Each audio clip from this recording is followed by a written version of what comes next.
Welcome to Flak. Yes, it's just me today. Mark has been unleashed on Disneyland with his granddaughter and grandson, and so it's just going to be me today and our wonderful guest, Carolyn Wilman, who is an author and entrepreneur, and she knows all about winning.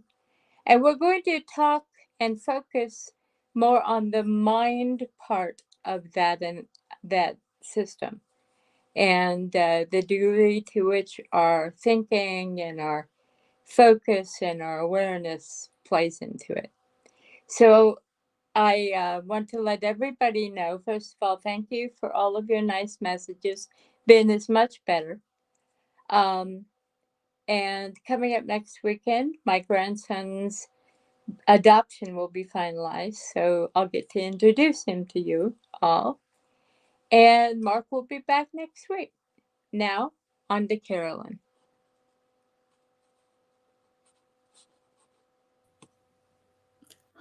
Carolyn Wilman, welcome to Flak. I'm so happy to be here. I love talking about all things winning, and because it is a mindset, you have to think you're a winner before you're a winner. Yep. And absolutely. because we were talking about a little bit about that, I'll say backstage. Before we went live. Well, let's first of all start with the question I keep getting asked by friends who are messaging me. How much have you won? What have you won? And how does your winning pattern improve upon most people entering a contest or sweepstakes? Well, there's a lot of different steps. So first, I always like the idea of winning. So I think I was programmed with that winning mindset.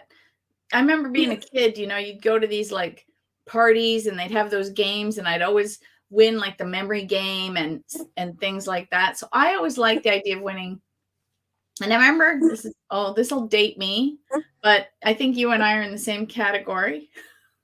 I think stand well, you look good. Stand by the rotary dial phone in the kitchen. Yeah. Trying to win concert tickets from the local radio station. So I've always had this. It's not, I didn't pick it up as an actual hobby until, decades later, but I always knew you could win. And I always had that idea. And then the universe leaves you breadcrumbs. Like I was also destined to teach people how to win, but I didn't know that at the time. And then one time I went out with my mom. I had won a care package from the local radio station, hair, lunch out, gift certificate to a store. Like you go and get pampering all day. And I wanted to take my mom because she hadn't been feeling well. And I thought, wow, it'd be good. We'll go out and spend the day together. She'll get her hair done. We can go shopping and have lunch and the whole thing. And the restaurant that we had lunch at, they had tickets. They had a contest where if you took a ballot down to the local, like an entry form, down to the local travel agency in the mall, you were in to win a trip. So we forgot. And then I said, oh, I'll do it. I worked in the area. So I said, the next day I'll take them in. I said, Mom, if I win, I'll take you. You win, you'll take me. She's like, yeah, whatever. The 24th of December, somebody calls her and says she won a trip. She thought it was a telemarketer. That was the word. She thought it was a telemarketer. And she was going to be rude, but it was Christmas. And she thought, well, I'll be nice. And they said,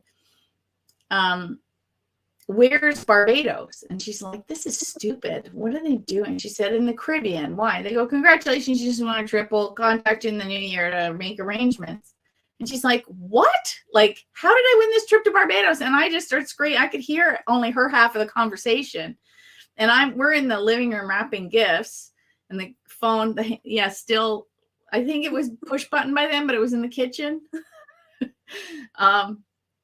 And so she heard she heard me start to scream. She goes, because the woman's like, didn't you enter? And she goes, oh, I think my daughter put my name in the draw, because I started screaming. She's like, oh. And I'm like, oh my God. So it was the first big prize. So I knew that you could win big. But then another decade went by, and I was reading an article in Reader's Digest about a couple of teachers that entered sweepstakes as a hobby. Like it was a regular thing that they did. And they would win all kinds of things to enhance their life. And at the time that I read that article, I was unemployed. And I thought naively, what a great idea. I won't work. I'll just win stuff. Heck yeah. No, it does not work that way. However, it will enhance your lifestyle. It will absolutely enhance your lifestyle. And you could, so there's 3 kinds of prizes that will change, will help people. The first one is to replace things that you already buy. So you might win a gift card to a grocery store or to the pharmacy, or just a Visa gift card, and you can use it for, that new pair of shoes you need or whatever. So it just replaces that money. So you can either save it or spend it on something else. So that just helps your budget. Then you win things that you couldn't afford. So, for example, a brand new fridge or a vacation, or if you really, I haven't won mine yet, a new car. I say yet. You will. I will. It's just a matter of when, not if. So that would tremendously help somebody's budget. And then there's things that you can win that money can't buy. Now, the pandemic changed a lot, and so a lot of these disappeared, but they're slowly coming back.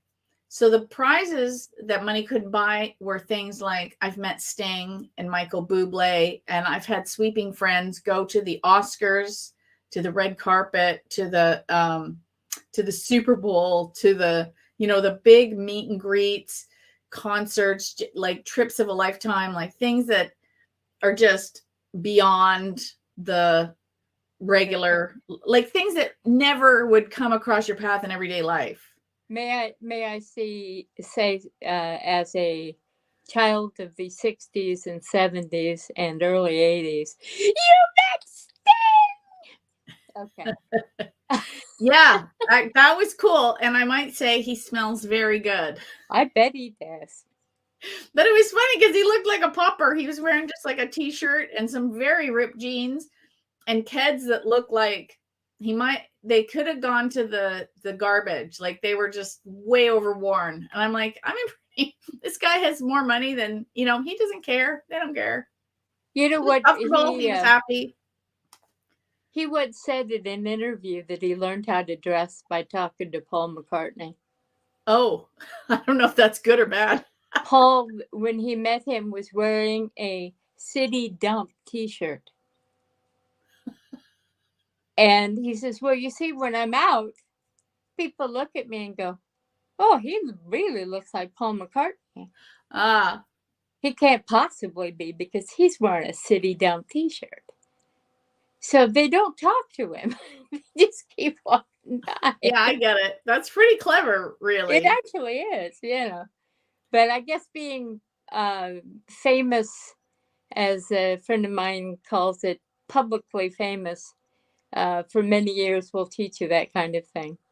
Now, I know that you were a good friend of the Bodhisattva of contests, Helene Hadsel. Oh, that's such a good word for her. I never thought of it. Yeah. She's totally a bodhisattva. He was. I mean, you read her later books, she's totally, I know. I put the second one up because exactly. I thought our conversation was going to end up there. Yeah, always when it goes with me these days. But the amazing thing is it true she never lost a contest? Well, I think the wording should have been, she won every prize she ever desired, versus she won every contest she ever entered. Because if you read her book, The Name It and Claim It Game, she talks about her desire to get a frying pan. Like she decided she wanted one of these plug-in skillets, which, you know, I have one. I don't blame her. They're amazing. I use it all the time. What else are you need going to to fry have. chicken in? You know, I like them for one pan dishes that make an amazing chicken paprikash. So they're, you know, they're super handy for cooking. So I could see why she'd want one. So she entered a bunch of sweepstakes for them. Now, I don't know how many she entered, and it was a big prize at that time. You'll find prizes if you start entering on a regular basis, kind of come and go with what's popular. So recently, you know, I saw a lot, like just at Christmas time, like a few months ago, AirPods were the big prize given out because everyone thought, oh, that's a great prize. It's also good to gift to somebody. Like if you want it for yourself, or you could give it as a gift. But as technology comes out, the prizes seem to follow. Like right now, it's 75-inch TVs. right? They used to be the little, like Helene was just trying to win a color TV in her thing. And last Christmas, I won a 100-inch projection TV. Wow. Our house is so small that it wouldn't fit in the house. Thankfully, he has a huge workshop out in the back, which is a / man cave / he plays drums, so they're out there too. So I don't hear them in the house. So it's a / you know, that's where they hang out and play music. That's where he does he's a contractor. That's where he does woodworking. That's where we have our storage. And lo and behold, it fits really good on the wall. We just have a dust cover for it because, you know, you don't want to get in that. But thankfully, there was a spot for it. Otherwise, it would have taken up the entire wall in the living room, like Barney's TV and How I Met Your Mother. Yeah. And I was like, how did I win such a, like, I wanted a big TV, but that was bigger. You were thinking in our minds that would have been a 32-inch, you know? Yeah. Back when I was a kid. Yeah. We had a 55-inch. And so we had a 65 in the garage and we brought that inside instead. So it's fine. But yeah, 75 is the biggest we could possibly go if we, so who knows, maybe I'll win another one. Hey, there you go. But it's interesting to see how the prizes show up. Yeah. Well, often serendipitously, it'll be whatever you're thinking about at the moment, you know. Maybe your consciousness sort of swerves into that lane or something. I don't know. I was gunning for a third trip. I had my best year last year after a long gap. And it ties back into Helene Hetzel because she talks about your energy and being in a slump. And I went into a dark night. I got divorced. We nearly we went bankrupt. Like you name it, it happened. And I had a long gap between big prizes. I had a 10-year gap between trip wins. I mean, I always won little things. Like little things would show up. I remember I won this amazing popcorn maker, and I won, you know, like lots of little things, movie passes. Like my daughter said to me one time, when was the last time we paid for a movie? I'm like, I don't know. Either win the gift cards to the theater or we actually win the tickets to the show. Yeah. And so Laura Beach, that's odd. What a name. Wants to know what the most valuable prize you've ever won is. Okay, I have a discrepancy in that because in the rules, they said it was worth $40,000. And it was a trip to the Winter Olympics when they were in Vancouver. That was based on flights from the furthest point in Canada, which was St. John's, Newfoundland. Well, you're in Toronto. But I'm in Toronto.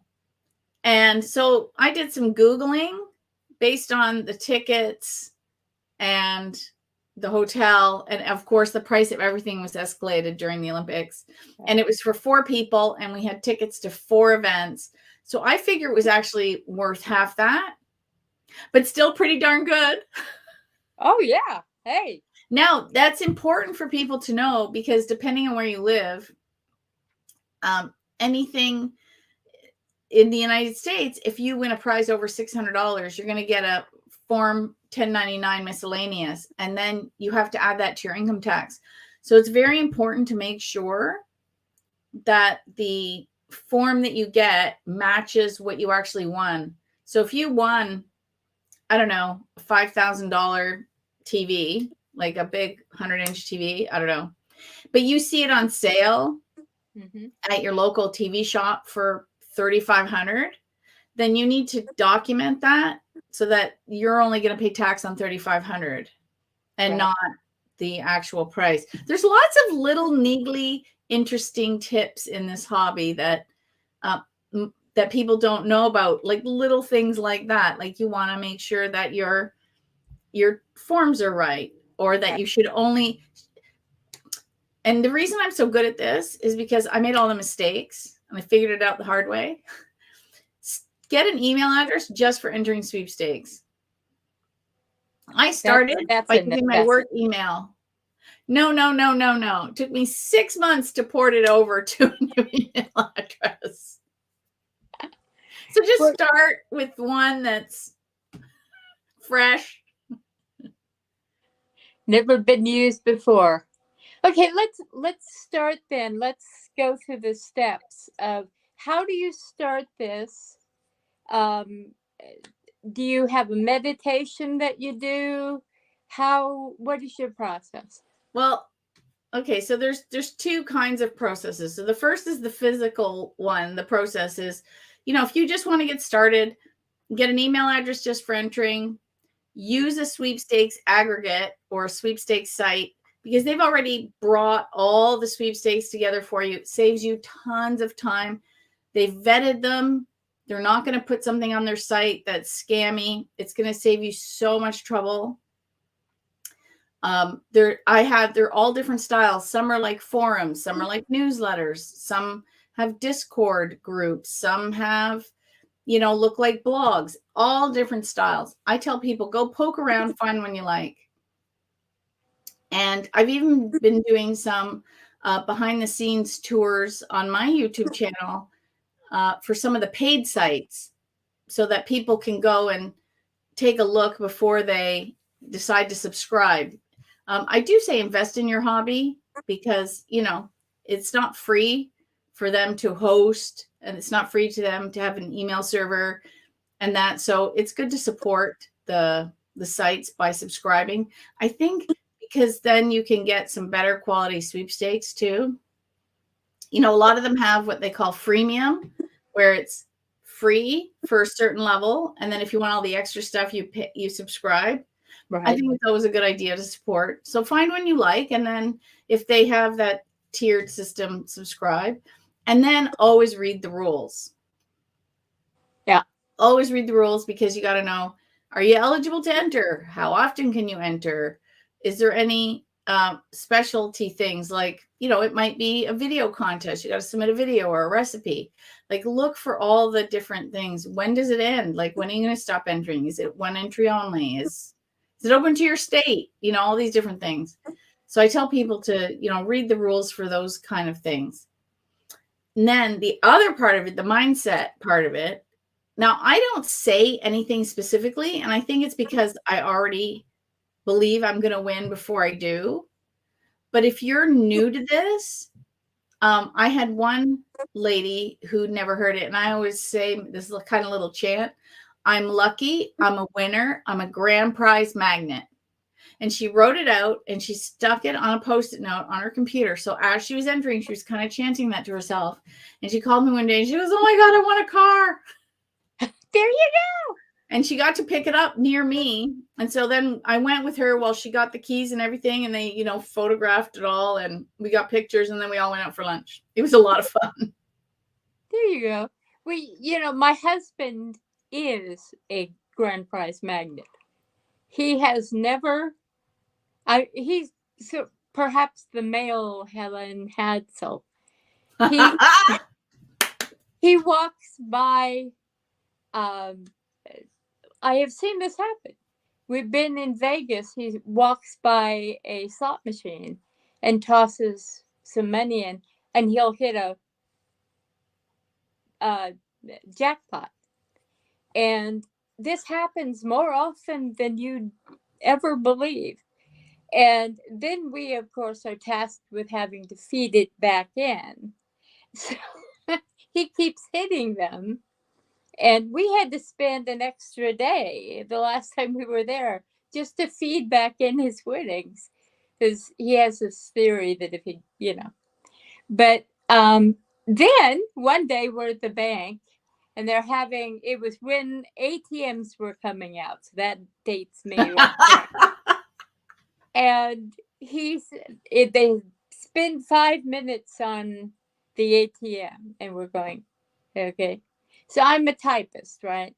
So Larry goes, oh, no problem. So he filled out a form and put it in. Well, five days later, we get a call. We won the 5 minutes. And I pulled $400 out of the machine. Wow. And they were not prepared for that. So we decided we were going to put it on a car. So we went to one of these, credit union sales and walked out on the lot. And they had this drawing for a boom box. Yet again, that dates me. So he goes, oh, well, I'll try this. So he won it. Yeah. So this is where I differ from Helene.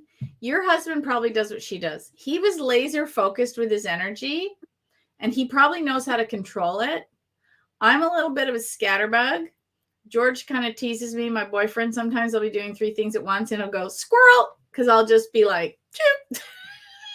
I do that too. And she actually, when I interviewed her I had a podcast before it was cool. Yeah. When I interviewed her, she said, my problem was that I scattered my energy and that I don't build up enough energy to focus. So she would pick one prize, like the story of the fry pan. And she entered all the fry pan contests and her husband gave her a fry pan for Christmas. And she's like, why? And then she won like 3 more, but I bet you she entered like 20, but she only won 3, but still she ended up with 4 fry pans and she gave the rest away as gifts. But she won. She desired a fry pan. She got a fry pan. She got extra fry pans. She wasn't entering for other things. Me, I like to, ooh, that looks good. And that looks good. And that looks good. And that looks good. And I enter for everything because to me, that's the way the hobby's fun. Uh-huh. To me, it's not fun to go, oh, I want that one thing. But the hobby's also changed since she did it. It's completely computerized. It's much bigger. Companies spend billions of dollars every year giving away prizes.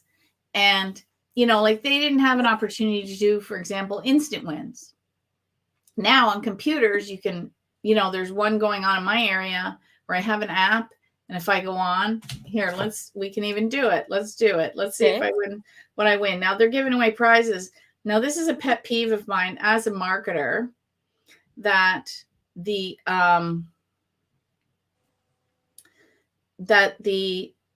how it works is they give away either a prize or let's see, I'm just going to hit it instantly. Let's see, what did I get? 5 air miles. So that's pretty good. So that's pretty good. But sometimes they'll say, well, you'll get 250 air miles if you shop at this store. And I'm like, that's not a prize. That's a coupon. Yeah. Like a coupon for a free bag of chips is a prize. A coupon for 25 cents off a bag of chips is not a prize, but marketers call them prizes. So that's a little pet peeve. And it's a crappy coupon. But you know what I mean? Like, so that one, it's kind of fun. And I did have one of my friends. This is the nice thing. I've made all kinds of friends in this community, which I never would have expected. She won a 75-inch TV one morning on that same contest. And I was like, wow. So there are big prizes to be won. But that's something like just doing that. She didn't have that opportunity back in the day, because you filled out 3x5s or an entry blank from the store and mailed it in and then waited weeks. So I could have ostensibly won a 75-inch TV or 10,000 air miles like right now. Right. Whereas that would be a prize. Yeah. That would, well, I won 5. Hey, it adds up. It does indeed. To me, that's better than a coupon. It is. Carolyn, another Carolyn Grace, probably first and middle name, wants to know what you think about these. I don't know what she's talking about here. Bid to win sites that act like you're winning, but you're actually buying. Oh, that sounds like an auction site. No, that's not a sweepstakes. Yeah, no. If you go to my website, I'll just give myself a shameless plug here. Please do. Contestqueen.com. It's going to be updated this year. So the resources are going to be easier to find. But I designed the site 8 years ago, hence the redo this year. but these things aren't instant. And so we're in the process of mapping it all out. But right now, if you go under resources and find sweepstakes, I have a list of all the top sweepstakes aggregates in the United States. And then, of course, if you're from Canada, I have another list, and international. We're going to be merging everything soon. So it's one place for all the tools, which is going to be much easier. Yes. And yeah, well, you design it one way at the time, and then over time things change, and now you got to shift. And we're in the process of doing that. But you go through them and you see the different sites and check them out and see, what you like. And then use one of those sites. And you're not going to find any bid to wins on there. Now, there are a purchase sweepstakes. So, for example, this is where reading the rules is important. So, for example, in the summer, a lot of companies do summer promotions where you need a PIN code, a PIN code. So you get a chocolate bar wrapper or inside the lid of a soda or the wrapper of a bottle or something, or found inside a box. And you take that code and you go to the website and you enter the code and you can win a prize. Now, by law, there's supposed to be an NPE, which is a no purchase entry, or an AMOE, which is an alternative method of entry. Right. And so then you might need to mail away for a code. I say only do that if the product price outweighs the postage. So, for example, for me, it's cheaper to buy the chocolate bars than it is to buy the stamps. And then I get the code and the chocolate. So, hello, why wouldn't I buy the chocolate? But then there's the beer companies, and beer's fairly expensive. It's cheaper to mail away for the codes for the beer. So you have to kind of weigh it to determine. But I also do like to support the sponsor and buy products. So, for example, if there's a soda one, so the soda is still more expensive than the stamps. So I will go and buy some soda and send away for some code. So I do a little bit of a split on that. You kind of feel it out as you go along to see. And then you have to want the prize. If you don't want the prize, you're not going to enter. I find I'm getting pickier as I'm getting older. Hey, it happens. Yeah, because I look and I see tickets to something and I'm like, do I really want to dress up and go downtown that weekend? No. Exactly. It's like, fly to where? No, that I will. Put me on a plane anywhere. The weirdest place I went a trip to was Rimouski, Quebec. And when you go where, that's exactly it. That we went to something called the Memorial Cup. So it's like the AAA hockey version of the Stanley Cup hockey. And so they're all in these smaller venues. And so Rimouski, Quebec was where Sidney Crosby, the famous hockey player, was stationed. And so there's a huge rink and it's a huge hockey community. And it was a little weird going to it's the furthest east in Canada I've ever been. I need to fix that one day and get out to, Nova Scotia and see the Bay of Fundy and all these things that we have. It's funny, we travel everywhere else, but never in our own Isn't that backyard. weird? I know. I've been to Europe. I've never been to Nebraska. Well, actually, I haven't been to Nebraska either. I've done more of the east side and the middle. Yeah. I've done a lot of drive trips. And yeah, it's amazing. I love doing it. We went to Florida and back because so this is interesting how the path goes. So I met Helene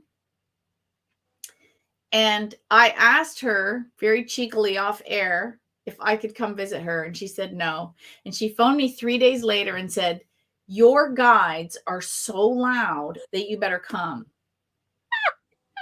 So I went. Now it's Steve Jobs. He did a great commencement speech. You could probably find it on YouTube.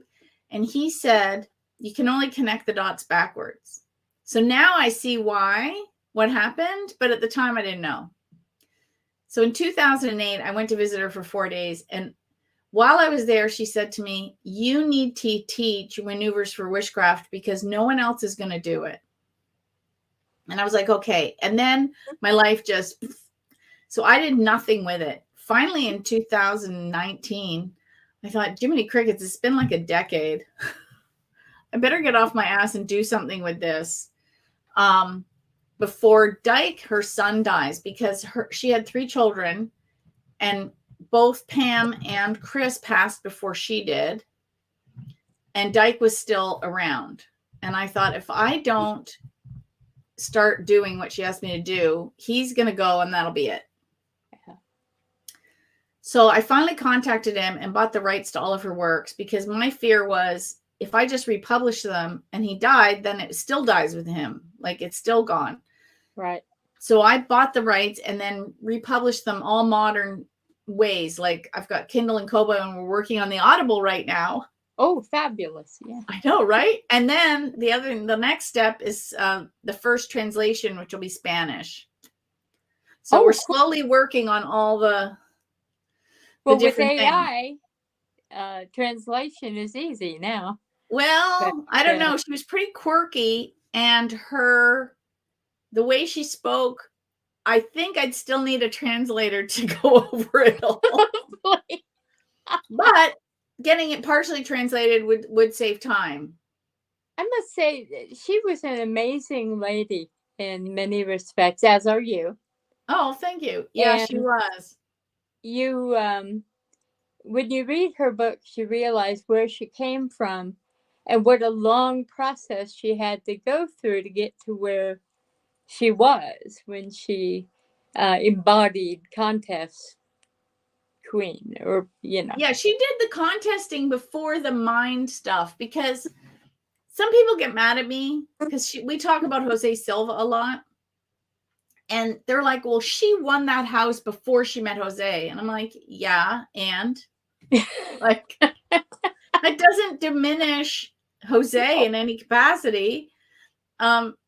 She read, and I don't know how, I thought this for years. For some reason, I thought the book she had read was Think and Grow Rich by Napoleon Hill. Yeah. And then I realized one day it was The Power of Positive Thinking by Norman Vincent Peale. Oh, yeah. And I'm like, how did I get those 2 books mixed up? Yeah. Oh, well. Both are great books. But she just, I feel it was almost naivete. She was like, oh, I can just think about whatever I want and get it. Okay. And then her husband says, well, what about, I'd like a motor. And she's like, okay, I'll enter the contest. It was almost like a no-brainer. Oh, I wonder when they're going to call me to let me know I won. Like I think she just kind of went along with it. But you also remember it was in the 60s, late 50s, early 60s. Totally different mindset area. I think at that point she was a stay-at-home mom. And now we have all the social media and it's a completely different arena. Like she writes in one of her books that she's a bit of a show-off. And I thought, oh my gosh, if there was YouTube around, like YouTube was around when she was alive, but she wasn't very techie. Yeah. But I think had she been like my age now, she would have gotten on board. She would have had a YouTube channel. She would have been on TikTok. Like I could totally see Helene. Oh my God, Helene on TikTok.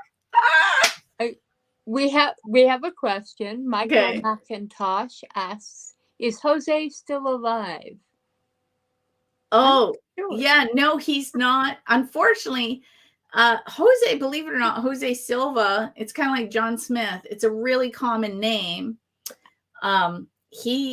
This particular Jose Silva was in Laredo, Texas. He passed away before Helene did. I think it was 87. I think. I feel terrible. I'm not quite sure. I have to double check, but they were friends and spoke about once a month right up until he passed away. And his daughter Laura ran the company for a long time, and now his youngest, Diana Silva, is the president of the Silva I don't know how they list it, but if you go to the Silva Method, she's the current president of the organization. So it's very exciting to I have spoken to her. So we're going to be doing some Silva stuff too. Oh, great. Well, this is where the threads come. Because what happened was, now this is where you have to look at an obstacle as an opportunity. I think that's the word crisis in Chinese, is opportunity and crisis are together for, what's the word? Anyway, I'm mucking that up. Someone's going to correct me. It's YouTube. They'll fix it. Oh yeah. Someone will correct me for what it is. Anyway, and everything. Yeah. Yeah, someone will fix it. So I got notified by Amazon that the copyright page wasn't correct in the book. And I panicked because I didn't know how to fix it. But discovered my mistake was copying it the way Helene had done it. And that way wasn't proper for current publishing methods. So I had to figure it out. In the figuring it out, I contacted all her old publishers to make sure they still didn't hold any copyright to her books. And through that, I met Tag Powell, who was also friends with Jose Silva. And he was her second publisher, and he was still alive. And he's not well. He's had a stroke and has a bit of COPD. And so I had said to him, "Who's maintaining your legacy?" And he said, "Nobody." And I said, "Can I buy the rights to your books too?" And he said, "Sure," because he published a lot. So I'm in the process of doing his books. So we have a whole new website coming because I'm turning into a publisher or a republisher. And who knows? We'll see where it just goes. But that's why my webmaster hasn't fixed my Contest Queen website yet, because right now he's building wordsforwinning.com. There's just a holding page there now. And I just, like, this is so new that I literally just set up the email yesterday. Like, it's brand new. I'm so excited. But I have all these books and I'm like, okay, they don't live on Contest Queen. They don't live on my marketing. So now I have 3 businesses and I'm sorting that out. Isn't that fun? I know. Actually, it is fun. And I hired a virtual assistant at the end of last year. She's brilliant. And so sometimes it's good to hire someone who can see the forest for the trees, because you're in the middle of it and she'll make suggestions. I'm like, no. And then I'm like, wait a minute. She sees something that I don't. And I'm like, okay. Practical people are so great. You tell me about it. You know, I was going to say someone you might want to keep in mind is, or a group of people. There are a lot of liminal authors who self-published or small published, and a lot of their works have sort of fallen since they passed. I think of someone like Robert Anton Wilson, who wrote a lot about synchronicity and that kind of thing.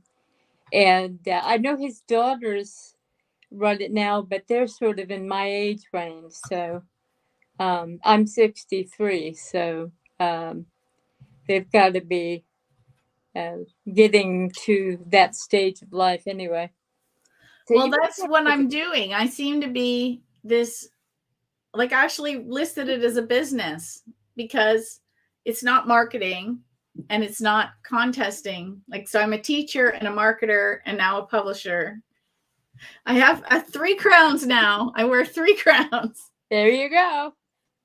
Well, and of course that's all one when you look at it, really. You've become, you're the standard bearer for Helene's work, and Yeah.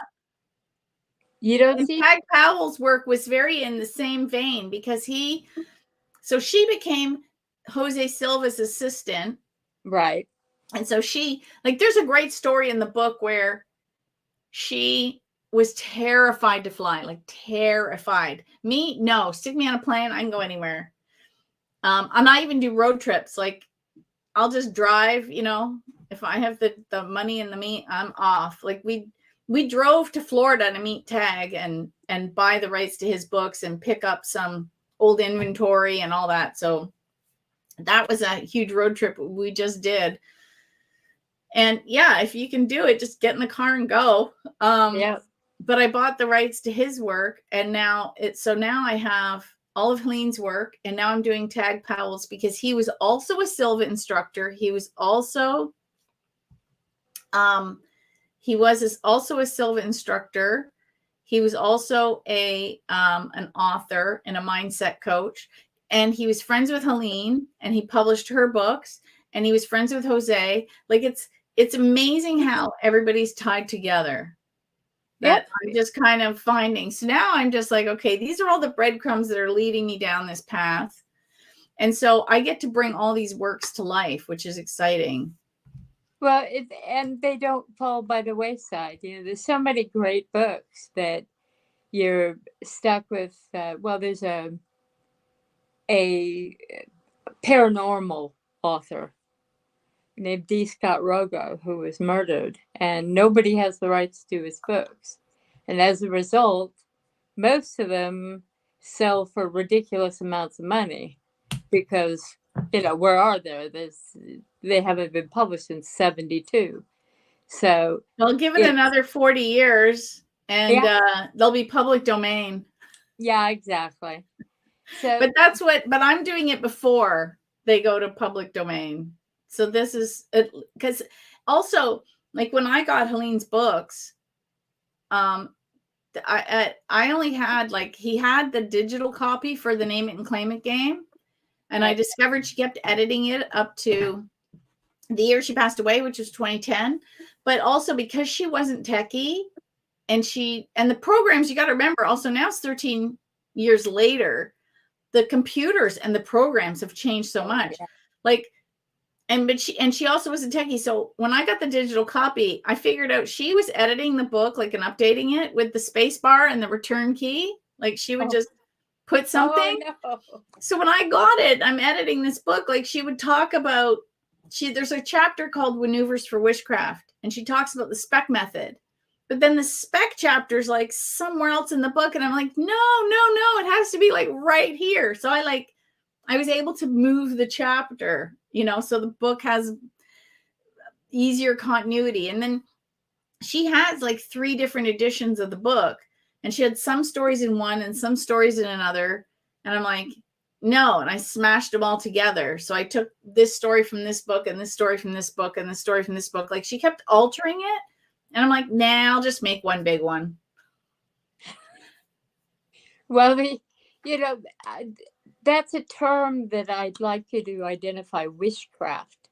Can you tell us, obviously it's a play on witchcraft. Right. And wishing being the seminal thing. Can you explain that to us a bit? She did that on purpose. Even though she wasn't techie, she was really smart. And she knew she could kind of read the room, so to speak. And she lived in a very, she was brought up Catholic, and she was in a church, a very family church oriented area. And she knew that using her mindset in this way, people would call her a witch. Oh, yeah. So she said, I'm going to head them off at the pass, and I'm going to call it wishcraft so that they can't say I'm a witch, because I'm already going to be using the term wishcraft. And that, and she loved her puns and her plays on words. like all throughout the book. Like if I'm editing it and Grammarly hates her tone. Beverly hates my tone too. So Because she used all these like puns and run-on sentences and quirky spellings, and I'm forever hitting add to dictionary. new I word. mean, no, that's the way she talked. It's okay. You know, Shakespeare, if he lived in the time of Grammarly, would have a heck of a time. He'd be Well, hitting well, add words. his language would be in there, but anyway, her stuff is fun. So she knew she could read the room, and she knew people would call her a witch because she knew how to use her mind because she was reading the Norman Vincent Peale. Now, the thing is, those books are so popular now, but they weren't back then. And also, we have more access to the information now. Like we could just turn on, you can Google anything. It'll pop up on YouTube, on TikTok, on Facebook, on Google, on, Wikipedia. It'll show up. You can research anything. There's some video of somebody talking about it. Somebody's written a blog on it. Someone's got a take on it. And that kind of thing is available now. But Helene found out about Jose from a friend, and he used to go from city to city, and they would put adverts in the paper for introductory workshops. And so only those people in the area would hear about it. Now it's global. We can do this video and someone on the other side of the planet can watch it. Whereas that wasn't possible before, right? So it's a totally different way to reach people.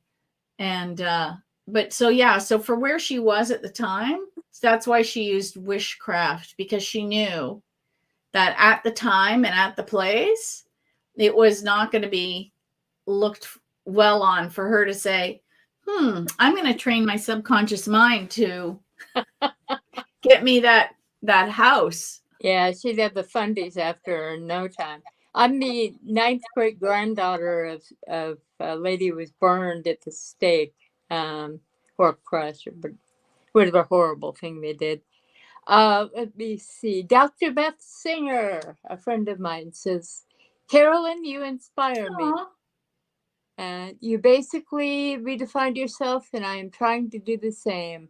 I'm looking at you for inspiration. Dr. Beth is a scientist. Oh, cool. And, she works in nanotechnology. Neat.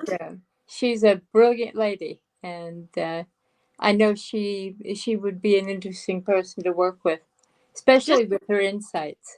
Just keep following those breadcrumbs.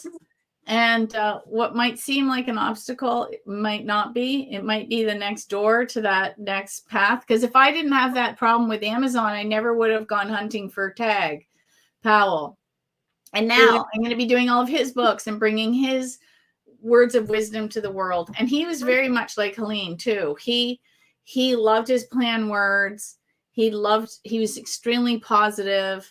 I shouldn't talk about him in the past tense. He's still yeah, he's still alive. He's still alive.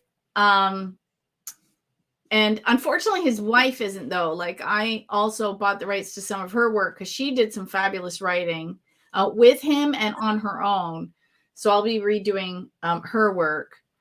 And so, yeah, it was a great opportunity to go and actually meet him. I only got one picture with him. I don't know why I didn't do more. It was a bit chaotic at his house because he drives around on a scooter, and so the house has to be like laid out a certain way so he can get around everything. And yeah, writers tend to live like that. It's we're different people. Yeah. We have a question from Michael. Is Think and Grow Rich based on the same principles? Yeah, I believe so. I haven't read it in a long time. But, from what I remember, with the protagonist in the story decided, he wanted to do this, this, this, and this. And he did it because he set his mind to it. But I believe, now, I don't remember reading this in the book because it has been quite a while. But, when you tell your subconscious something, that's what it's going to work on. So that's where, you know, a lot of people say, well, there's the famous lucky girl syndrome. Well, I'm so lucky. Everything's always working out for me. And, you know, if you tell yourself that, like, oh, isn't it amazing? I'm always at the right place at the right time. And then that just seems to happen in your life because that's what your subconscious will bring you. If you go around and say, oh, it's hard. It's so hard. I can't believe it. Why is it always so hard for me? The universe will go, oh, she wants hard. Okay, we'll just give her more hard. Yeah. So yeah, there's so many teachers now that have built. So there was like Napoleon Hill, there was Neville Goddard and Napoleon Hill and Norman Vincent Peale, and then the Jack Canfields and the Mark Finster Hansons of the world and the Wayne Dyers. And now the big ones are like Bruce Lipton and Dr. Joe Dispenza. And I'm bringing some of the oldies back and revamping them. And, you know, like everybody just layers upon everybody else, but it all basically boils down to the same thing. That's why books like the ones by James Allen and Wallace Wattles, which were well over 100 years old at this point, still ring true, because the principles of, you know, thinking positive and reprogramming your mind and quieting yourself and meditating every morning and doing all those things to reprogram your subconscious mind work.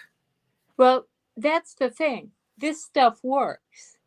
And speaking as a former atheist, that really is a statement. I had 3 incidents happen where I focused on something that needed to happen, and they all happened.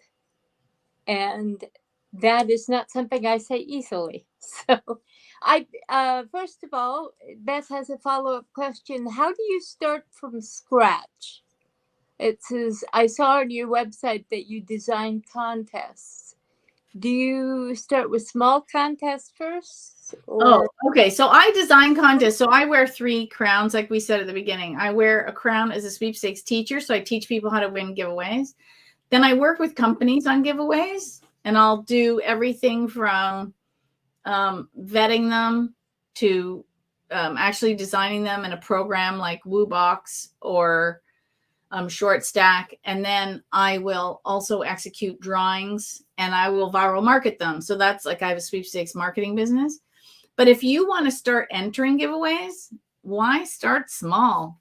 Go and find what you want to win. If you want a trip or a car, go and enter those. And one of the sites I recommend for people to begin with, there's a couple, I think. They have different styles. One is Sweepstakes Fanatics, and another one is Sweepstakes Today. You can start with Sweepstakes Advantage, but there are 2-tier ones. So the best giveaways, they kind of keep behind the paywall, which, like I said, it's not a bad idea to invest in your hobby. But when you're starting out, I recommend using the free site so you just get the hang of it. And then, you know, work your way up to the subscribed sites. And my favorite tool is RoboForm. I tell people, don't subscribe right away to these things. Just start getting used to the hobby. So what you want to do is you want to find, organize, enter, and win. Now you can organize your sweepstakes in your browser, or if you sign up to a site like Contest Girl or Sweepstakes Today and you register, they're free to join. But if you register, then you can use the things like My Contest or My Lucky List, and you can organize the dailies so you can remember to come back every day or every week to get your entries in for those, because otherwise you'll forget. Or you can save the URL in a browser and have folders like daily, weekly, monthly. But yeah, why start for the small stuff? Go for the big stuff. And then also learn to spot the word win at 100 paces. Like, you'd be amazed at how many giveaways are in your immediate area that the reason those are good is because there's going to be less people entering. So it's like concentric circles, right? Local and then statewide and then national. So your odds of winning a local contest are going to be far greater. And then depending on your area, you may find more or less. You know, if you're in rural Nebraska versus, you know, New York City, you know, New York City is going to have tickets to Broadway and all kinds of shows and maybe TV tapings and things that, you know, you're not going to find anywhere else in the country. So it depends on where you are, depends on what your concentric circle looks like.